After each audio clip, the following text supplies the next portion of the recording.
તાપી જિલ્લાના વ્યારા તાલુકાના ખડકા ચીખલી ગામે આગની ઘટના બની હતી। ગામના ડુંગર વિસ્તારમાં આવેલા જંગલમાં અચાનક આગ લાગી હતી।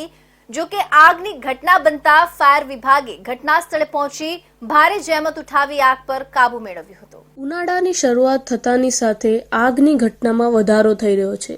વ્યારાના ખડકા ચીખલી ગામે ડુંગરે વિસ્તારમાં આવેલ જંગલમાં આગ લાગી હતી। જંગલમાં આગ લાગવાનો ટેલિફોનિક મેસેજ વ્યારા નગરપાલિકાના ફાયર વિભાગને મળતા 3 જેટલી ગાડીઓ ઘટના સ્થળ પર પહોંચી હતી અને આગ પર 2 કલાકની ભારે જહેમત બાદ આગ પર કાબુ મેળવ્યો હતો। 600 મીટરના વિસ્તારમાં પ્રસરેલ આગ વિકરાળ બનતા વ્યારા નગરપાલિકાની 3 ફાયરની ટીમ ઘટના સ્થળે પહોંચી આગના કાબુ મેળવ્યો હતો અને જંગલને નુકસાન થતા બચાવ્યું હતું।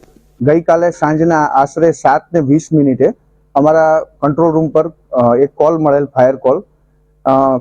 વ્યારાની નજીક આવેલા ખડકા ચીખલી ગામ વિસ્તારની બહાર ડુંગર ઉપર વિકરાળ આગ લાગેલ, જેની માહિતી મળતા અમારો તુરંત ફાયરમેન અને ટોટલ સ્ટાફ ત્યાં ઘટના સ્થળે પહોંચેલ।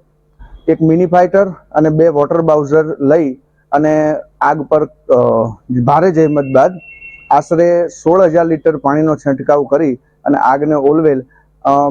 આશરે 600 મીટર જેવી ડુંગર ઉપર આગ લાગેલ અને અમારા માટે થોડુંક ટફ એ હતું કે રસ્તો ત્યાં જવા માટે બહુ અંધારું હતું, રસ્તો પણ થોડો ખરાબ હતો, છતાંય અડધો કલાકની અંદર અમારી ગાડી ત્યાં પહોંચી ગયેલી હતી અને આગ ઉપર આશરે 2 કલાક જેટલું જહેમત બાદ અમારી ટીમે સંપૂર્ણ આગ ઉપર કાબુ મેળવેલ।